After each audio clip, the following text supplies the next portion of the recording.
CBS presents this program in color. Miss Hedy Lamarr. Ladies and gentlemen, here's Miss Hedy Lamarr. Most iconic actresses of her day. Who was Hedy Lamarr? So she becomes, huge, the Angelina Jolie of her day. Show business ever has produced one of the most glamorous stars the screen has ever known. And one of the most beautiful women in the world. Well, should we all say it together? I think we all know. Girl in the world. Hedy Lamarr. She becomes the model for Snow White. And she inspired Catwoman. Oh, I heard that she was a scientist. So is this true? Well, Hedy Lamarr was this beloved figure because she lived this life of great accomplishments and people didn't really know about it. I remember sitting up in a bare attic with my mother. She said, "Look, I got a patent." "And you got a patent, Mom?" "Yeah." "You invented something?" "Yeah. I invented a secret communication system. Look." And today we have Wi-Fi and Bluetooth. That's my mother's technology. You see? No. Well, it is kind of hard to explain. Hedy had one of the most recognizable faces of her time. And yet she said she was never seen for who she was. So who was she? I want to be a simple, very simple, complicated person. School together. My favorite thing in school was, what's the thing when you mix things? Chemistry. Chemistry. Thank you.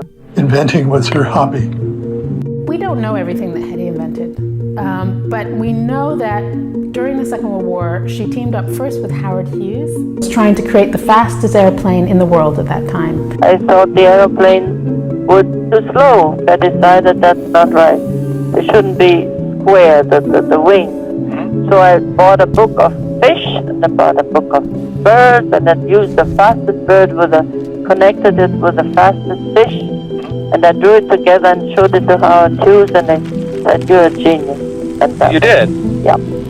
So she was just naturally gifted. This is the amazing thing about Hedy Lamarr. She left school when she was 15 years old to become an actress. She loved chemistry, we know that. She invented, during that period, a tablet that would fizz up and make a cola. I had two chemists Howard Hughes gave me to do that. During the war, nobody had Coca-Cola, and I wanted to compress it into a tube. So that servicemen and factory people, all they had to have is water and put it in. During the Second World War, there was this chokehold around England of Nazi U-boats, and it felt like it was the end of the war. It felt like it was the turning point, and the Nazis were going to win, because we couldn't get any supplies to England. Jamming. Nazi submarines kept eluding the Allies' attacks because the Germans were very good at hacking or jamming the radio signals that guided the Allies' torpedoes. What Hedy Lamarr came up with was a radio signal between a ship and a torpedo that couldn't be hacked, that couldn't be jammed. Rather than sending radio communications on just one frequency, as was normally done, Lamarr came up with the idea of making the signal leap from frequency to frequency. Frequency hopping. You couldn't jam it because you'd only jam a split second of it in a single frequency. So frequency change, frequency hop, frequency hop, frequency hop. That concept, secure radio communications, was brilliant. And that basic idea of frequency hopping became part of what's known as spread spectrum. Spread spectrum is what's in all of our technology today. Bluetooth is probably the most purely similar to what Hedy Lamarr invented, and Wi-Fi too.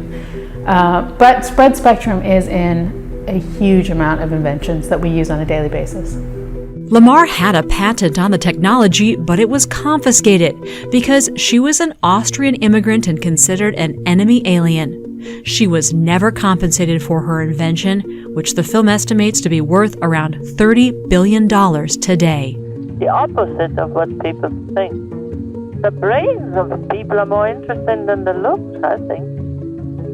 And then people have the idea of I'm a sort of a stupid thing. I never knew I looked good to begin with, because my mother wanted a boy. named George. So unfortunately I didn't become that, and she wasn't too thrilled about that.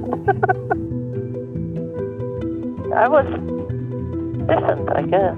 Maybe I came from a different planet, who knows?